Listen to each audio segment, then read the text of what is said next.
time management is only a name given to life management. The amount of time-saving devices we have today, we've never had that many in history, and yet we don't have time.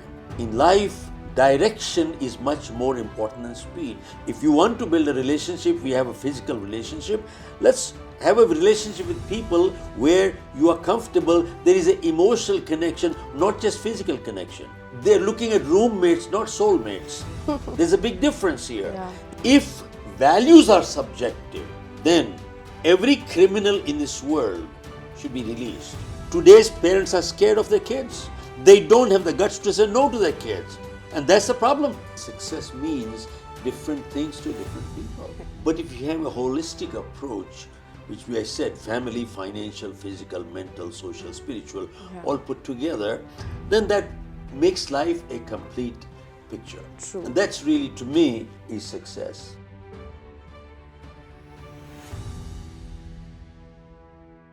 Sir, I would really am excited to ask to you about one simple question. Let me start with that, okay? How do you put what is a successful person? Like, what is a successful person? How do you define that? Sneha, we all define success individually. It's a very personalized thing, and success means different things to different people. Yeah. Because to some it means money, to some it means good health, to some it means good family, to some it means power, appreciation, mentor, status, position. I mean, it means different. No wonder people chase in that direction, one. But really, when you look at in a holistic approach, the holistic approach really means success, unless it is holistic in family, financial, physical, mental, spiritual, social, it is incomplete. I know, yeah. Yeah. So that is why we call it the wheel of life. If you got a flat tire, you'll have a bumpy ride. But if you have a holistic approach, which I said, family, financial, physical, mental, social, spiritual, all put together, then that makes life a complete picture. True. And that's really, to me, is success. You tell me one thing. Yeah. What good is success? If I have all good health, no money, will it work? Answer is no. No. Now, if I have all the money in the world, no good health, or I lose my family, is that worth it? Answer is no. No. So really it comes down to, it got to be a holistic thing. Yeah, true. Sir, also I have came across this one quote which you used to say. I would make it as a quote itself, definitely, because you don't believe in the time management, it's life management. You have said that. So what does it mean? Like, life management? First of all, can we manage time? What is time management? When we waste time, what are we wasting? We are wasting our lives. Yeah. So really, there is no such thing known as time management. Time management is only a name given to life management. Why? Because when we waste time, time wastes us. Yeah. See, time wastes our lives. So bottom line really comes down to, there is something called life management, not time management. I can't manage time. And people there's a misnomer or a misconception that time comes and goes away, time comes and goes away, we never have enough time. Folks, the key is, time does not come and go away. Yeah. Time is standing still, we come and go away. We come and we go away. Yeah. So that is really the bottom line. So we need to start re-looking at it. And by the way, I always, in my programs, I say, look, time is more precious than money. I repeat, time is more precious than money. Money you can recover. Time you cannot. It's a one-way street. It's a one-way street. There is no rewind button here. There is no rewind button in life. Yeah. And this life is not a dress rehearsal. Yeah. So, and unlike the game of football, where you can replace players, in the game of life, you gotta play your own game. Yeah. You can't replace players. And sadly, experience is the name we give to our mistakes. Yeah. When we make mistakes, we say, well, I got experience, all right. But you see, the important thing is that wise people learn from their mistakes, but wiser people learn from other people's mistakes, because our lives are not long enough to make all of our own mistakes and then learn. That's not the right way. Yeah. So, really, we need to come back to the basics. Sir, actually, about the time, I really wanted to ask you. So now people just talk about Gen Z and millennials. Like, there are a lot of conversations which is happening on that topic. So there are a lot of divorces, marriage problems. Gen Zs just take relationship in a very different way how millennials take it. So it's basically, it's a very balancing in a very, very different way. So as I am a Gen Z, I would say the definition which is given for the Gen Z is what I don't think I am. Okay. And the time where people see there are a lot of problems which is happening because you don't give me time. It is because the expectations, or what is it? It's always the time which, people complained about. In a relationship, when it comes to now in the relationships, people talks about you don't give me time. This, you don't have time for me. That is a problem. So how do we deal with that? I would ask. Well, look, the balancing act is not new. And go back looking at our own lives. When we were growing up, our fathers used to be working out there. Mom used to look after us at home and so on. Yeah. And there were not as many ladies working earlier at that time. But now there's a lot of ladies who are working, and the both family members are Yes. working out there. So that changes the picture. But at the same time, the funny part about today is the amount of time saving devices we have today. We've never had that many in history. Yeah. And yet we don't have time. Why? Because somewhere we messed up our priorities. Now, when we mess up our priorities, we forget to distinguish between what's urgent in life and what's important in life. Urgent may or may not be important, and important may or may not be urgent. But the interesting thing is, whenever we ignore what is important, it always converts into urgent. Now, example, health is important, but it's not urgent. Exercising every day is important, but it's not urgent. Now, if I have a crucial meeting tonight and I'm not able to exercise, it's not the end of the world. Yeah. But if I ignore my health long enough, guess what happens? I will end up in the hospital. So look at this. You ignore what is important, it converts into urgent. In life, relationships are important, Yeah. but they're not urgent. But if you ignore relationship long enough, guess what happens? We start talking through our lawyers. Now, what the pandemic has done, you ask people, why do you go to work? I go to work for my family. Yeah. Why do you work hard? I work hard for my family. Who are the most important people in your life? My family. Who are the most neglected? Also my family. What a joke. Think about it. The most important people sometimes get to be the most neglected people too. Yeah. And I'm not preaching here, don't get me wrong. I'm guilty myself. I made those mistakes. But the important thing is, what has happened due to this crisis now, pandemic, you ask people, what are your priorities? People have stepped backwards and re-looking at your priorities. Till now, we were all running. We had no time. Where were we going? We didn't know. But we were going. We had no time. But now, people are stepping backwards and say, wait a minute. I'm running all right. Where am I running? Am I running in the right direction? So now people are looking at it and say, wait a minute. In life, direction is much more important than speed. We want to run. No, wait a minute, go slow.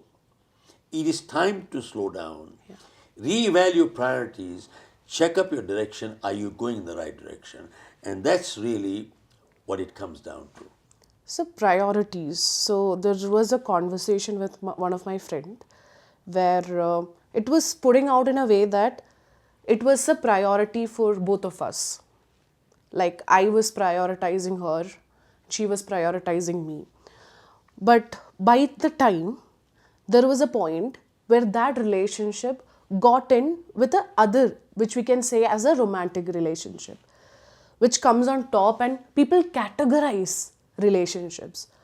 So how is that? Like, why is it always going, that romantic relationships comes on forward, even if we don't know if that partner, that person is going to be our partner, or forever or not, we don't know. But why is that? Why do people think as such, like categories in life, like other people coming in between, and that is always, it's just going to a cut to the existing relationships? Well, you just mentioned how come our relationship comes Yeah. into it, and my point I'm trying to make is I think we need to clarify what is romantic relationship or in fact infatuation. Yeah. It is really a physical infatuation that comes in here, and that is more physical sexual infatuation and nothing more than that, and beyond it's all over. Yeah. So one needs to look at it that are we looking at a long-term relationship, or are we looking at a one-night stand or two-night stand or whatever the heck it is? But nowadays things have changed, and these things have no more sanctity. Yeah. Earlier there was a lot of sanctity to it, and they say, wait a minute, if you want to build a relationship, we have a physical relationship, let's have a relationship with people where you are comfortable, there is an emotional connection, not just physical connection. See, right now they're looking at roommates, not soulmates. There's a big difference here. Yeah. If there's an emotional connect, you feel comfortable, you want to be together, and whether you have physical relationship or not, you feel good to be together. Just being together is good enough. Yeah. But that has changed a lot. And with the result, that's why there is no stickability. That's why you have breakdown of relationship. That's why you have divorces. That's why you have multiple relationships. And no wonder people don't settle down anywhere, Yeah. because they don't take this as a sacrimonious or sanctity. There's no sanctity to it. Yeah. But bottom line is that when you take it as a sanctity, as sacred, it's a trust relationship when you build to go together. Eventually, what keeps people together? It's not love. It is not. That is totally incorrect.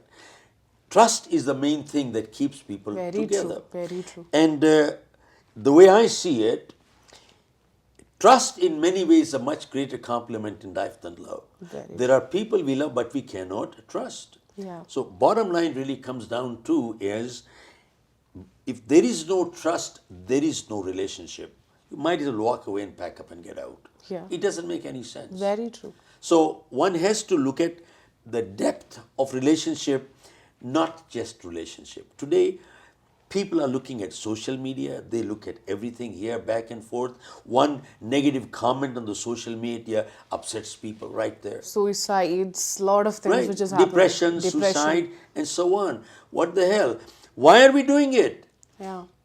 Why are we getting upset? Because this is faceless. Do you know the social media is faceless?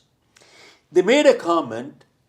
It upsets me. Why? Because I feel the other person's opinion is more important than my own Mine. opinion about Exactly, myself. exactly. So why do you do it? Do you know what this is all about? It is about suffering from inferiority complex. It is called low self-esteem. Yeah. So self-esteem has become a big, big issue. And low self-esteem has come in because of a lot of identity crisis. Okay. That's why people are jumping here and there to gain identity. No wonder. Yeah. No wonder. Have you heard people talking like this?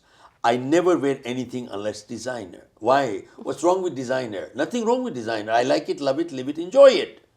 But there are people who wear designers only because it gives them identity. Exactly. Yeah. It puts them into a class, a bracket. Yeah. They have no identity of their own. Brand, which is They have no identity of their own. exactly. That is what gives them identity. So they don't understand. Same thing, that's why they become too materialistic. They keep looking at you, the kind of clothes you wear, the kind of jewelry you have, the kind of car you drive, the kind of homes you live. Why?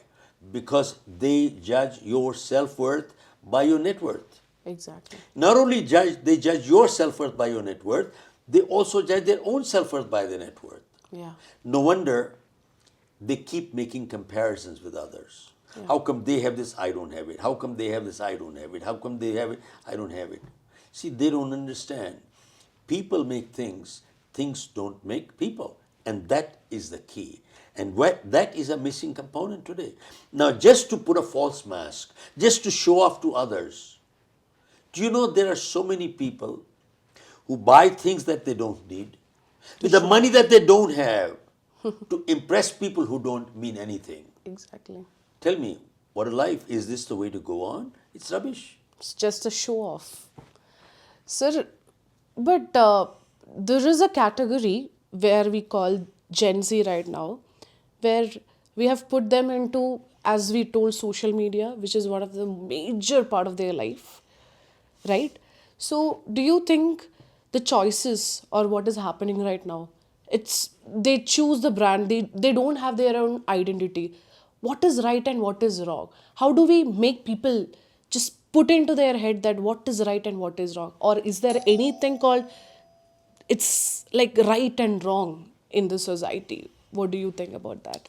Sneha, I was doing a program one time, and the person asked me, do you believe there's something called right and wrong? I said, yes, I do. But then he said, haven't you heard the statement given by Shakespeare which says, nothing is right or wrong, your thinking makes it so? That is what was given by them. That means right and wrong is subjective according to them. Yeah. Now, my point is, if values are subjective, right and wrong is subjective, then every criminal in this world should be released. Who says they are wrong? You say they are wrong, they didn't think so, go keep arguing for the rest of your life. Yeah. If there are no rights and wrongs, then Hitler was totally right. Who says he was wrong? You say he was wrong, he didn't think so, go keep arguing for the rest of your life. And closer to home, supposing you leave this hotel right now and somebody sticks a knife into you and stabs you 3 times, and with blood oozing out of your system, you tell the person you're doing it wrong. He says nothing is right or wrong. Your thinking makes it so. This is rubbish. Yeah. Absolutely. This is how people justify their it's silly subjective. Yeah. thinking. Okay. Now, when we talk of values and right and wrong, we're not talking your and mine values. We're talking of universal values and eternal values. Universal means they cross country, cross culture, cross religion. That's called universal. Okay. And eternal means they were here before we came, they will be here after we are gone. That is called eternal. Now, how do we establish universal values? Now, whatever business profession that you are in, whether you're recording me or whatever you're doing, you have some quality standards, don't you? Yeah. If you didn't have them, could you do it properly this way? Answer is no. No. You have your lighting, you got a camera, you got everything right. You have your quality standards. Yeah. So similarly, unless we have benchmarks on values and ethics, how can we achieve them? Now the question is, how do we establish universal benchmarks on values? I'll share with you a quick story. Elderly lady was waiting for a bus with 2 bags of groceries in her hand.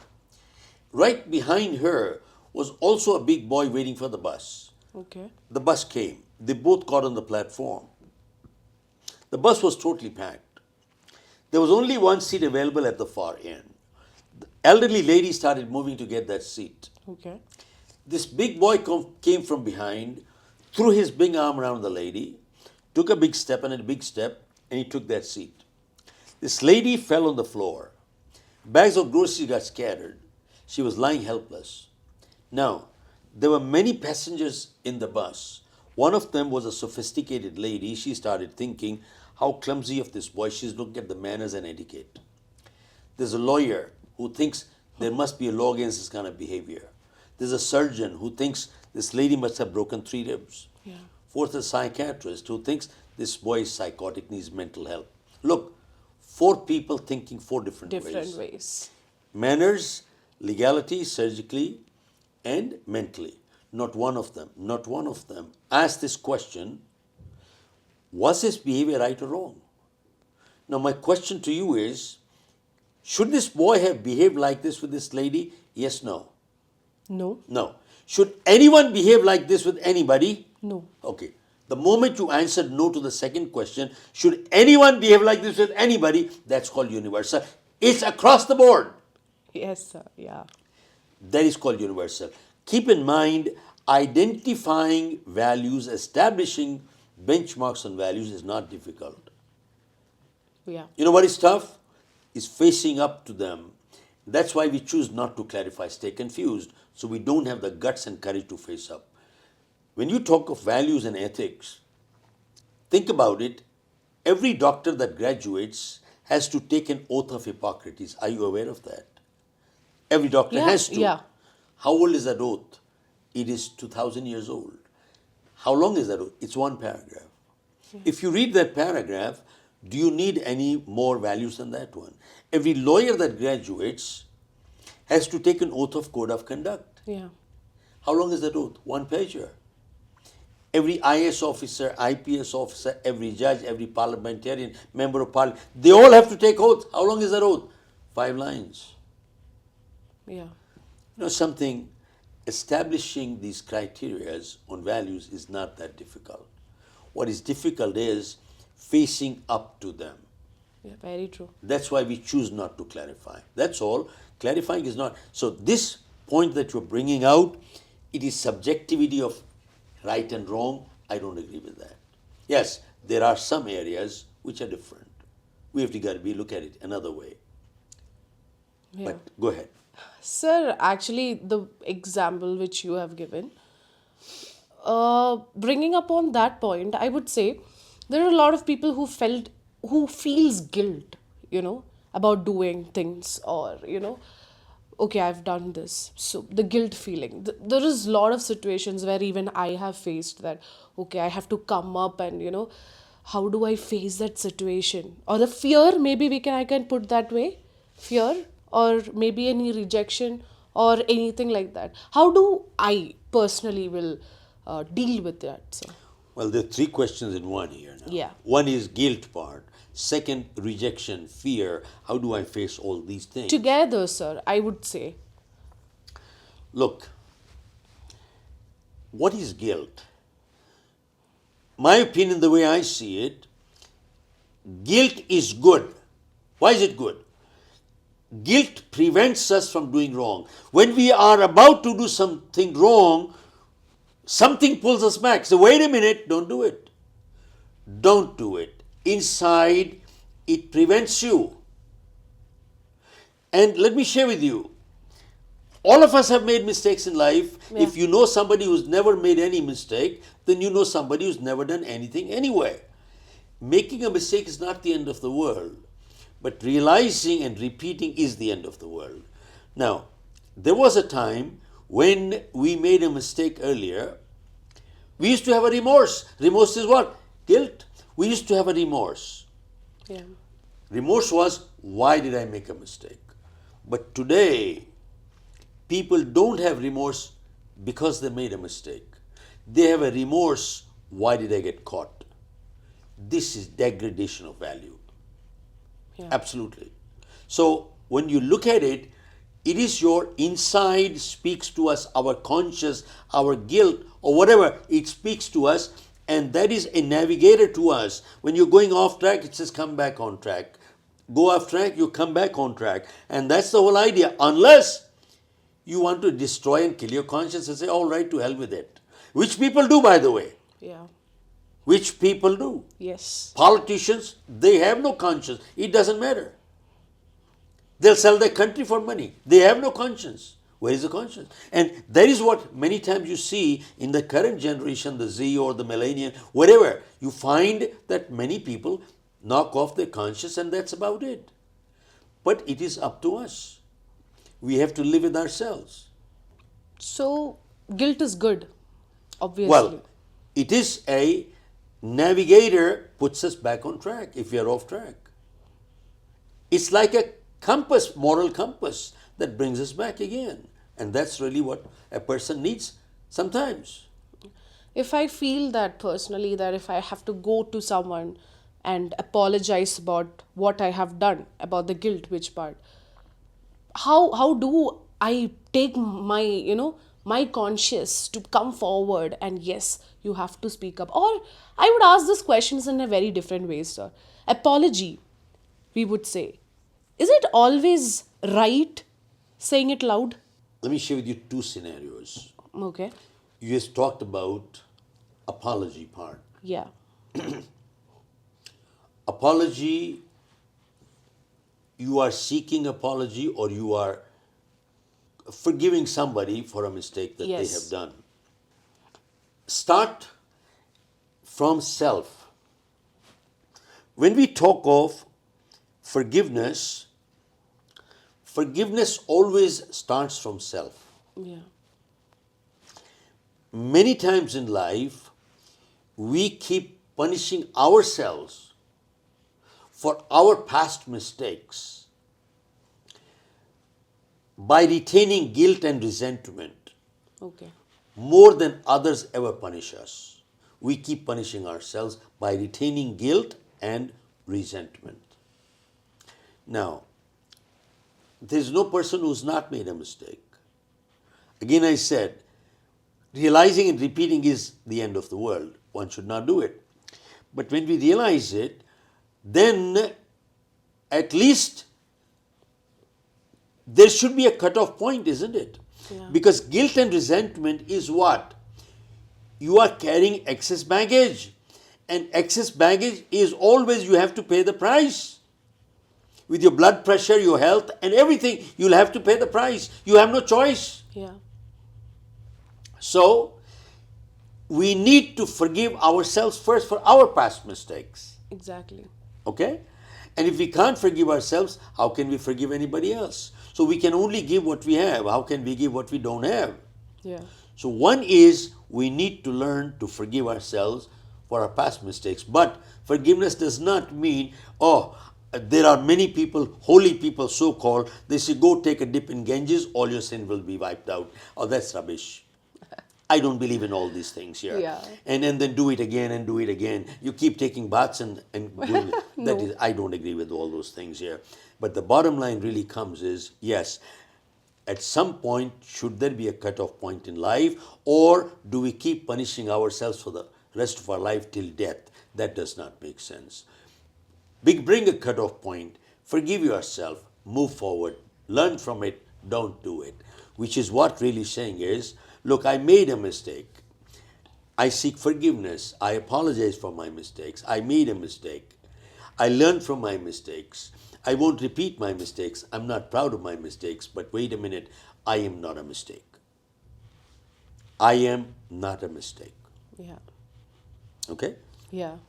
So we have to understand where we are coming from. So there is this one similar situation which happened in my family friend, where the kid is in ninth standard, where when the board exams come in ninth and 10th, when the board exams come, it's all about the pressure in their life. Okay, at that time, because of the comparison which their parents make with the maybe their neighbors or their family or anyone, we would say. So, about the guilt, so there is this kid once stolen something from the like in his, I would say in his childhood, maybe in when he was in first grade or second grade, but their parents take that in their ninth or 10th grade, even after so many years.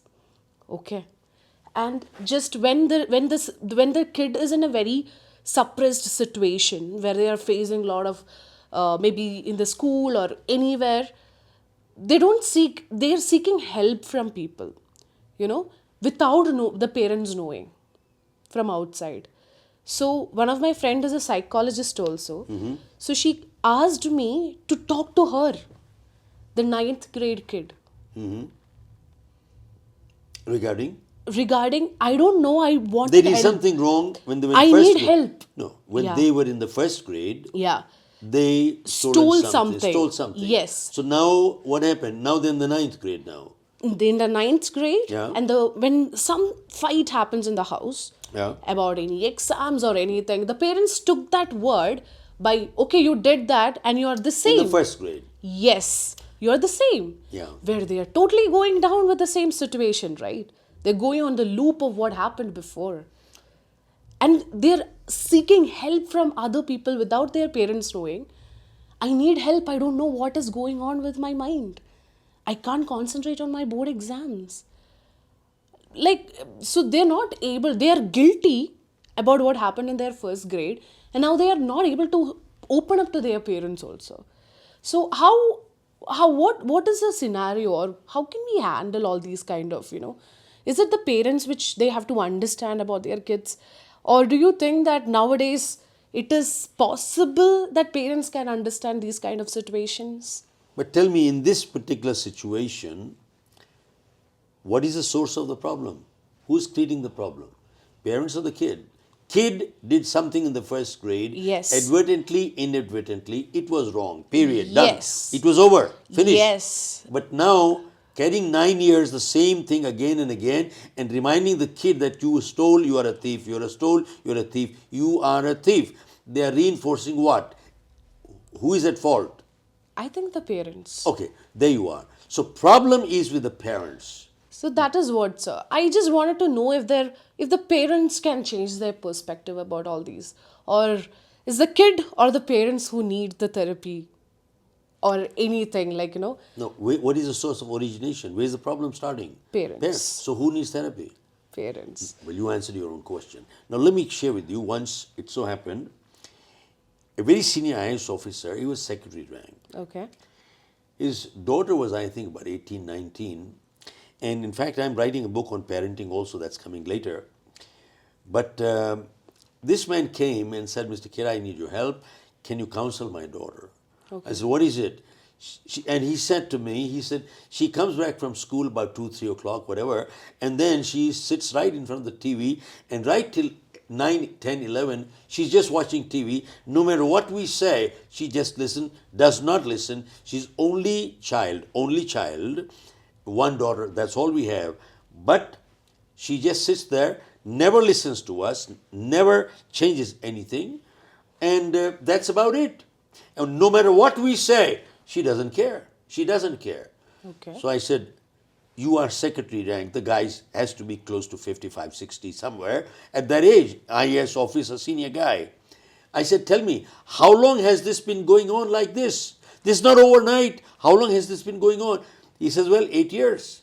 I said, it is going on 8 years. It's talking to me now. But when it happened 8 years ago, what were you doing at that time? Yeah. What were you doing? Did you stop her? He said, yeah. She didn't stop. I said, then what did you do? If there was any corrective action to be taken, who should take it? It is a parent. When? That time. She is dependent on you. She is dependent on you. Financially, staying wise, physically, everywhere she is dependent. Time to control and correct her is at that time when she is dependent. When she becomes independent, who cares? You can't do a thing. Yeah. So tell me, when she was 10 years old, why didn't you do it? What could I have done it? I said, you as a parent, you could have taken so many corrective actions, including sometimes punishment. What's wrong with that? Penalize. Yeah. Why are you scared? Today's parents are scared of their kids. They don't have the guts to say no to their kids. And that's the problem. Yeah. So, you see, from 10, she became 11, 11, 12. You were sleeping at that time or you didn't care. Actually, you are really an enemy of your own child. You are the culprit. I shared with them the story. Once a judge convicted a robber and said, do you have anything to say? He said, yes. Put my parents to jail. He said, why? He said, when I was a little boy, I stole a pencil from my school. My parents knew about it, never stopped me. Then I stole a pen, and then I stole other things in the school. Oh. Then I started stealing in my neighborhood until it became an obsession. And they knew about it, never stopped me. And if anybody belongs in the jail, my parents do. And he's right. His parents do belong in the jail. Now, point is, does that absolve him of his own responsibility? Answer is no. But the question is, did the parents do the job right? Answer is no. Yeah, true. So parenting is not a popularity contest. Yeah. Sometimes you got to put your foot down. And if they don't like it, sorry. Too bad. Too bad. You see, we people, I'm 75 now. I've been slapped by my mother a couple of times while I was growing. Is that child abuse? No. The amount of respect we've had for them, it's unbelievable. Yeah. So, bottom line really comes to is, as a parent, it is your duty. You have failed in your duty. You are an enemy to your child. You are an enemy to your child. Yeah. You are not doing a good job. You think you are caring, you are not. As somebody said, sometimes in life, you got to be unkind to be kind. I repeat, you got to be unkind to be kind. Parenting is not a popularity contest. What is called discipline in childhood is called correction. Yeah. And what is called discipline in adulthood is called punishment. See, there are only two relationships in life that care to correct. Only two. Only parents or teachers correct. World does not correct. World only punishes. I repeat, world only punishes. So we need to understand where are we? What are we doing? Yeah. And sadly today, the person that I'm talking to you, money was not an issue. The guy had big money. They had no problem in buying designer clothes, 10,000, 20,000, 30,000 sneakers and clothes. But they're not giving values. They're only giving valuables but no values. Is that what is going to carry them forward? No. Yeah, true. So the problem is with the parents, and that's a big, big issue. Yeah. And one more thing is, especially with the so-called liberal thinking. See, today teachers are scared to shout at their kids. Forget slapping them is out. Touching them is out. Which did happen at one time when we were growing up. But you see, today what has happened is, in the Western world, they even advertise on TV channels that in case your parent slaps you, call the 800 number. Call the 800 number. Yeah. And the cops will come and pick you up. And what it has led is to parent abuse. Yeah, true. How is it parent abuse? I have a friend who is a psychiatrist. There is a practicing doctor. And he says, Shiv, I get patients every day. And parents come and talk to me. And they say, if we ask our kids, where are you going? With whom are you going? What time are you going to come back? And what are your plans for the evening? You know what the kids say? You're going to ask me too many questions. I'll just call the 800 number, get you in. This is called parent abuse. This is blackmailing the parents. So that is another side of the picture, which I think is nonsensical. It's rubbish. Yeah, true. So I kind of, and that is, that thinking has come into India too. Same thing is coming here. We just copy the West. We ape the West. We're behaving like monkeys. We're not thinking at all. Just copying, aping them. They don't understand. All progress is change, but all change is not progress. Resist also. There's a lot to be said about tradition. Maintain that. It makes sense. Yeah. And not only that, look at Australia. I think they just passed a law that children up to age 16 cannot see social media. It's banned for them. Okay. New Zealand is considering the same thing. And go back and look at life histories of people like Steve Jobs or Bill Gates. Bill Gates, yeah. Check up. These people did not allow the kids to have the mobiles and the laptops till the age of 14. They did not give it. Even though they are, Yeah. yeah. And today, the mobile phone and the laptop has become a babysitter.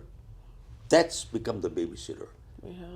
They give the food, plate, and the mobile, and they say, keep watching and keep eating. This is what life is all about. Yeah. You tell me, do you expect these kids to do any better? No. It's all about the parent. Parents are messed up. Yeah. True. The problem is with them. Very true. They don't have the guts to say no to their kids anymore. Very true. Sir, actually, there are a lot of divorce cases which is happening right now. I would say that nearby, wherever I look around in within my family, within my friends, there are a lot of things which is going on. There are people who have kids also. So they are struggling with the corporate life as well as their, to balance their kid, because once one parent is gone, or if one parent co-parenting somewhere, if something is not working out, what will that kid be facing? What do you think that what are the struggles with or the stress that that kid will be going through? Is the parents can resolve it? Do they can? Or is there any possibilities that parents can, if even if the divorce have happened, they can just put on their, not giving any struggle or any stress on their kid and just moving on, without knowing their parents are divorced or something like that? Well, I'm writing another book on relationships, and I did some research that about 200 years ago or odd, in the Western world, there was no concept of love marriage. Okay. Pretty much, most marriages were arranged marriages. Okay. That means marriage came first, love came after. Yeah. And granted, they might have had problems, some of them, but by and large, they lasted. Yeah. But today in the Western world, there is a 60-70% divorce rate. Yeah. Yeah? And by and large, most marriages are so-called love marriages in the Western world. Yeah. Love comes first, marriage comes later. Yeah. And still you have 60, 70, 80% divorce rate. So what does it tell you? There's something wrong somewhere. So now they have created a via media called what? Let's live in together without making any commitment, without making any commitment. And you ask them, what is your purpose behind it? They say to you, we're checking compatibility. We're checking compatibility. And they live together for 3, 4, 5 years and check compatibility every day. And then they get married 2.5 hours later. They have a divorce. What the hell did you check in 5 years? You know something, what is missing? There are no commitments. Yeah. They don't want to make any commitments. See, non-committal, it is just only me, to hell with you. They don't understand that me doesn't work anymore if we are living together as a unit, as a family.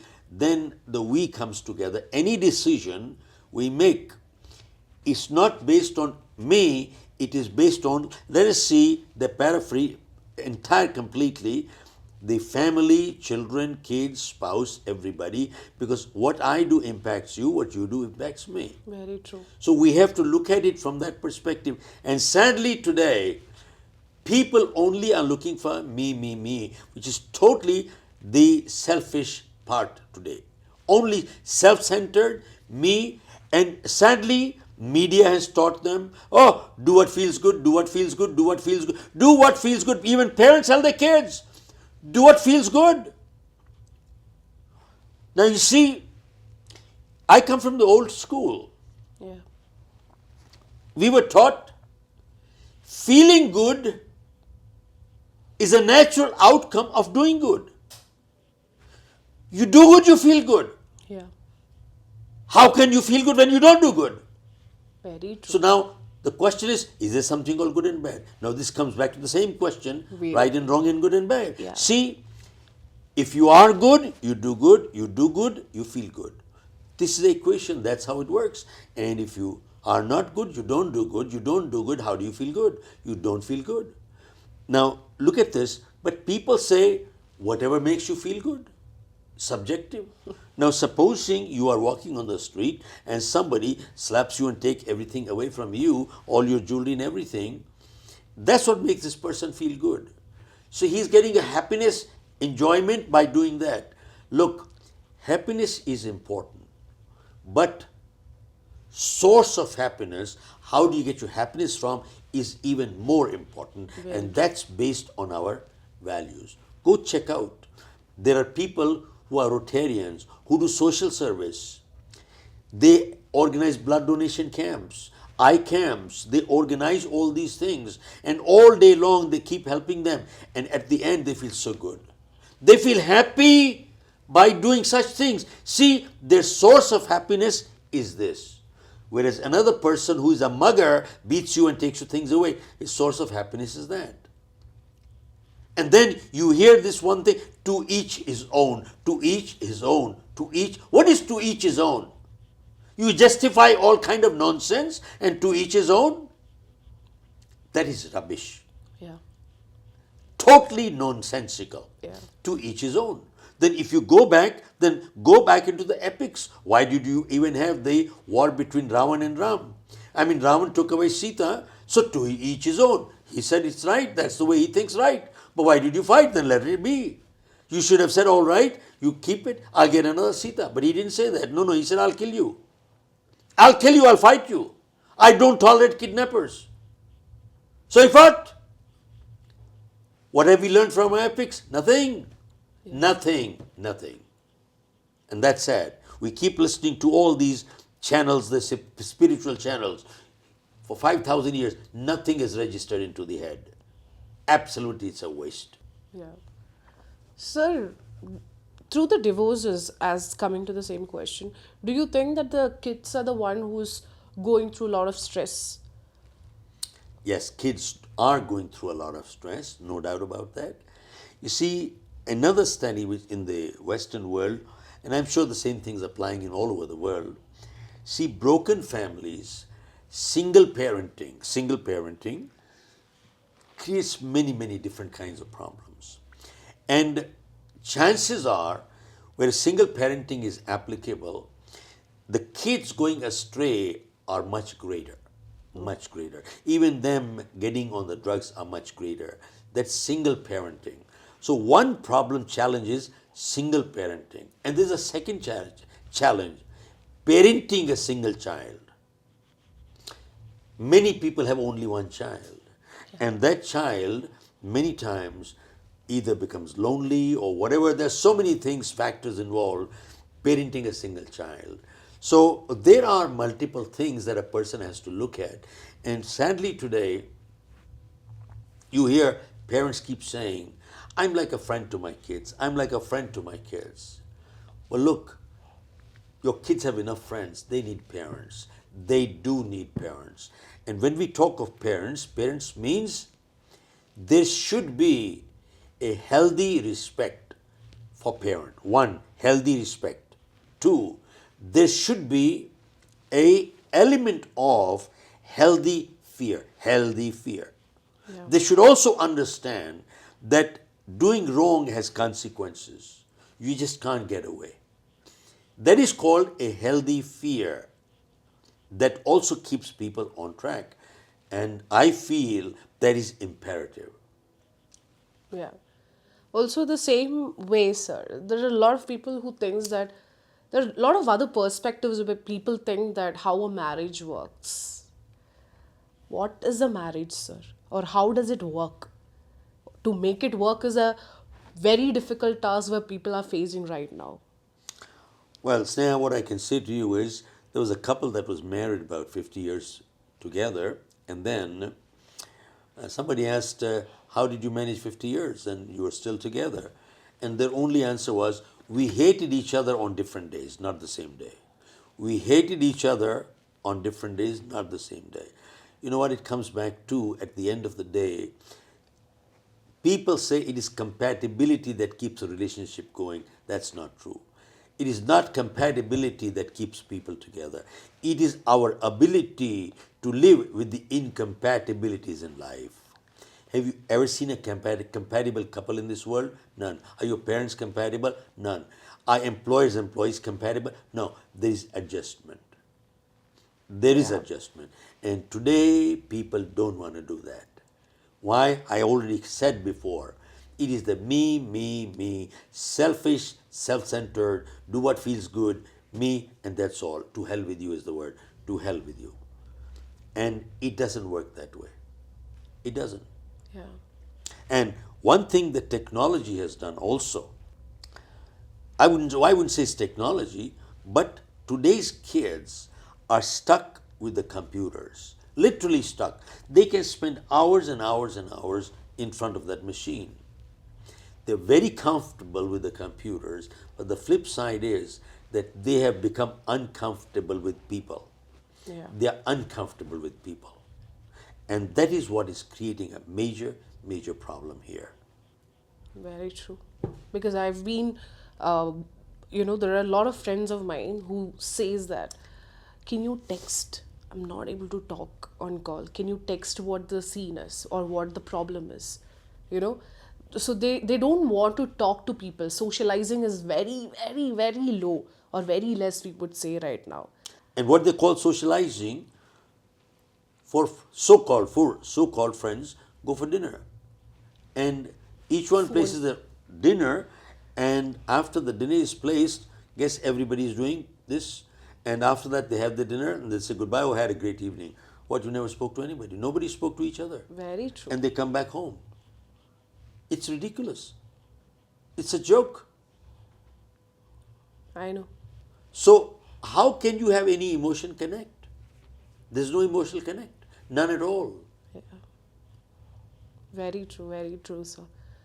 Because I just wanted to, wind up our session by reading one of the, there is this book which I used to, now even it is digital. The books are also, we are getting digitally where people, as you said, it's now on, or in front of the screen reading books also, where they claim they study on the tabs and the mobile phones and everything because the smartphone they use. I think after the pandemic, people have come to that, the parents have accepted the fact that, okay, right now it's just time for you.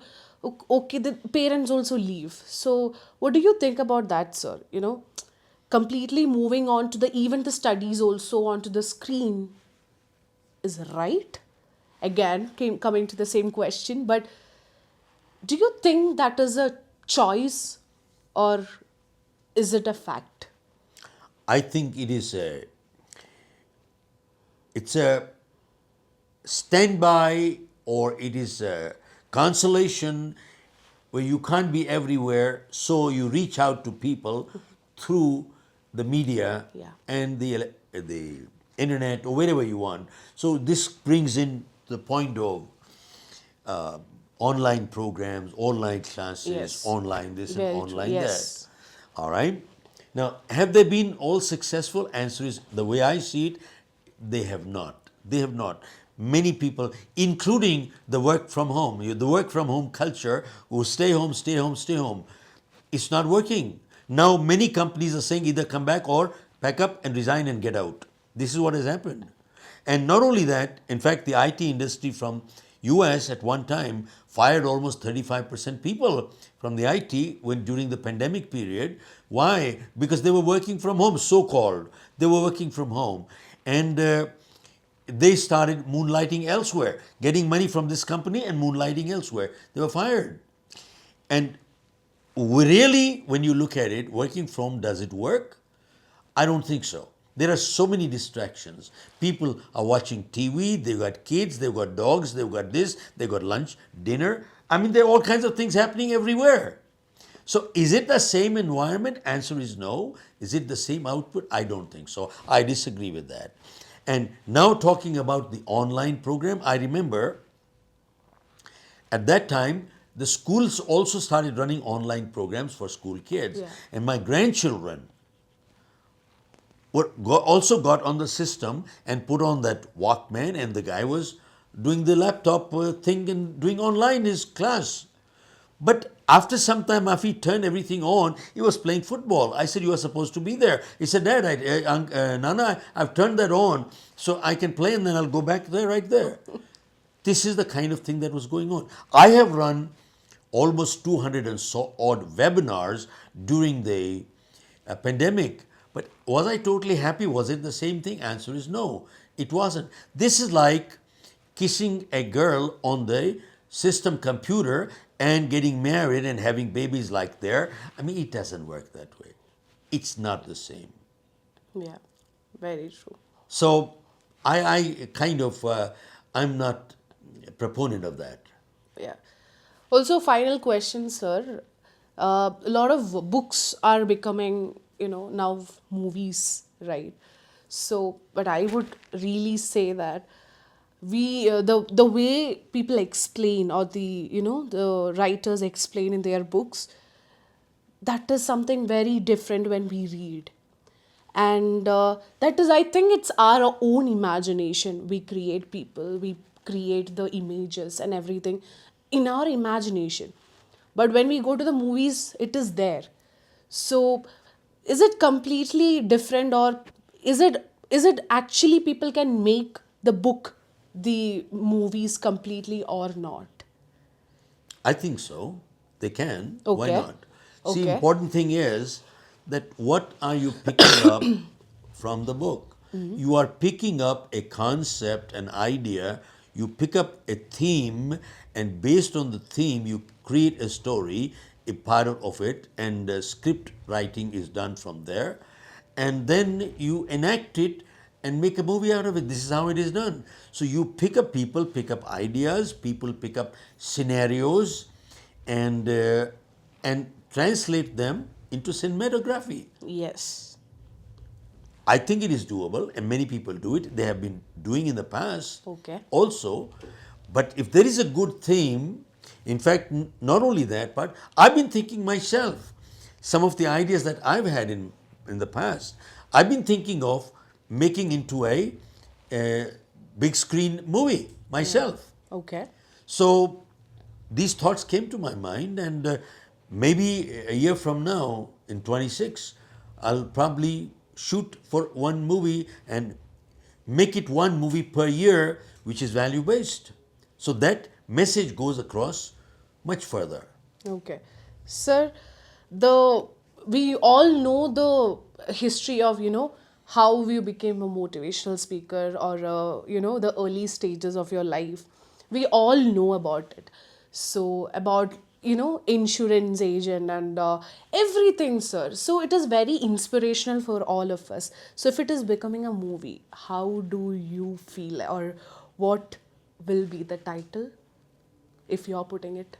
Okay, well, my next book is coming up in January. So, are you going to say that it's going to be something like that? No, no, no, no.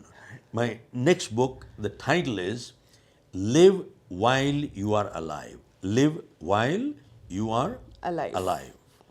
There's a saying, we only live once. Yeah. Yep, I disagree with that. We only die once. We live every day, provided we know how to live. Provided we know how to live. This book title is Live While You're Alive. The subtitle is Take a Break Before You Break Down. Take a break before you Break break down. down. This is addressing issues on our lifestyle, handling stress. How can we handle stress? We cannot eliminate stress. What we need to learn to how to handle stress. Yeah. Because stress has today become a real issue all over the world. $1 trillion is lost per year because of stress. US alone, $300 billion are lost. And almost 83 million man days are lost absenteeism because of stress related problems. And because of stress, depression has gone up, and prescription drugs for depression have gone up by 400%. So Very true. it's a major, major issue today. How do we handle stress? So that is something that is very crucial. There are many, many reasons why we have the stress. There are internal reasons, external reasons. Externals are beyond control.